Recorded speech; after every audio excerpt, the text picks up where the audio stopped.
farewell, and a kickstart all in one. This is Essential A7X. Welcome to A Runner Does Music, where today we're looking at the fifth album from Avenged Sevenfold called Nightmare. This is a commission from my friend Rod. If you want to get a commission yourself done by me, all it takes is $1.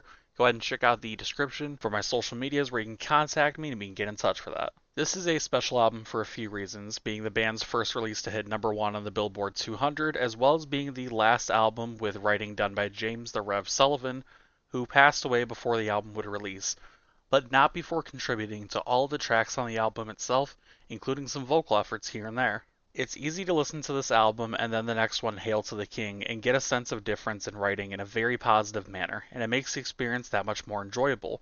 Let's get into this album, which serves as both a tribute and a celebration of the Rev. As noted, the songwriting duties on this album include all members at different points on the track list, but James and M. Shadows had writing credits on nearly all songs except for two, Natural Born Killer and Fiction, which were both written solely by the Rev. Natural Born Killer is a very interesting song featuring lyrics focusing on a killer's psyche and reaction to the media covering their crimes and wrongdoings.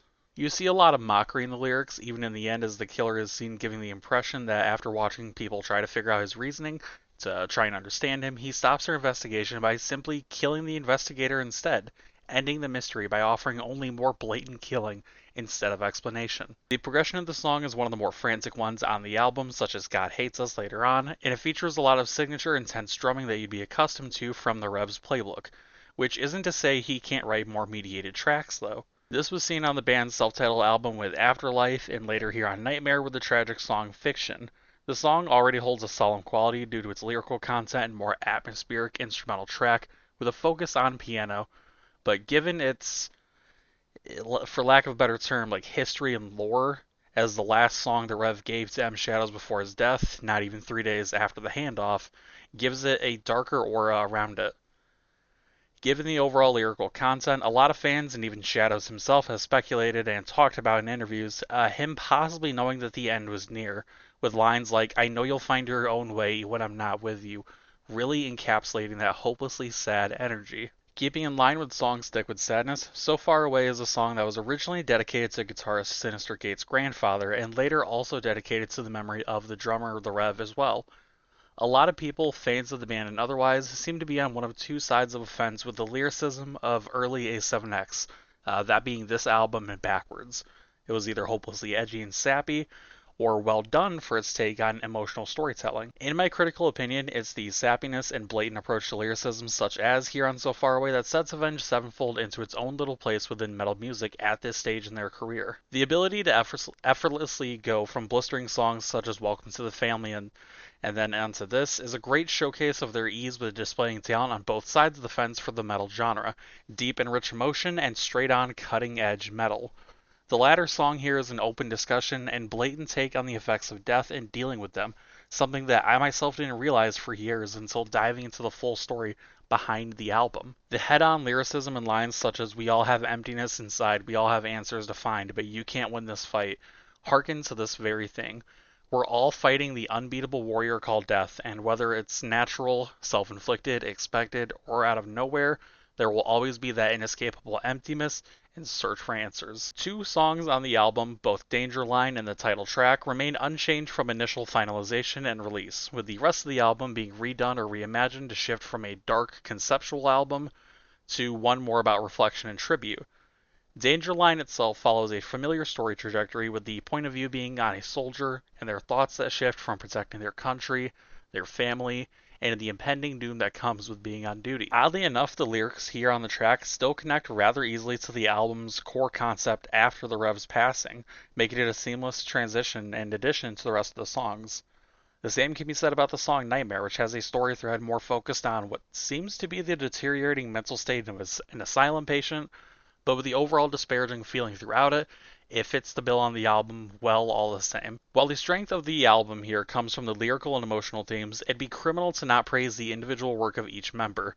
M. Shadows may not be in his most outstanding era in terms of delivery and consistency for obvious reasons, but songs like Danger Line, God Hates Us, Natural Born Killer, and Buried Alive still have plenty of weight to provide a fan of his vocal work.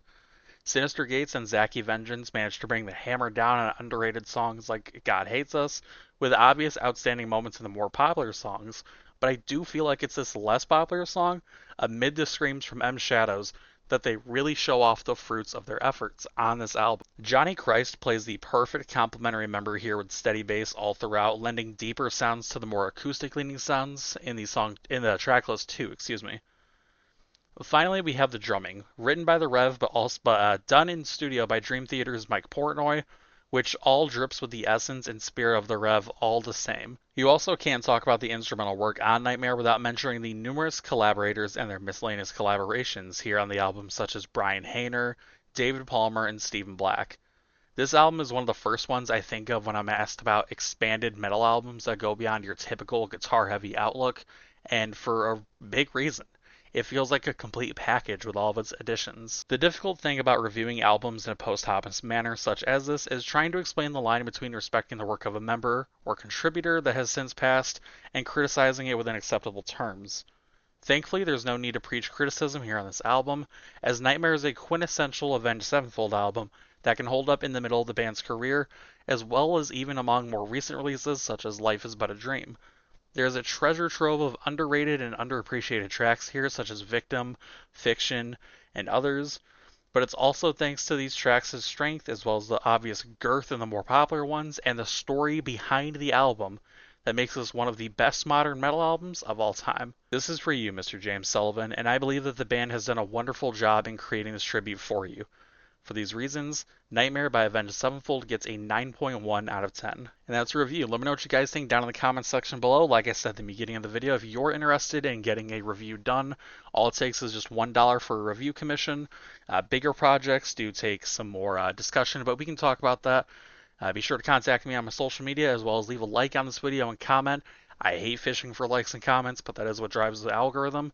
And I've been in here for a while. I'm a little desperate. Hope you're having a good day. I hope you're staying hydrated. I'll see you next time. I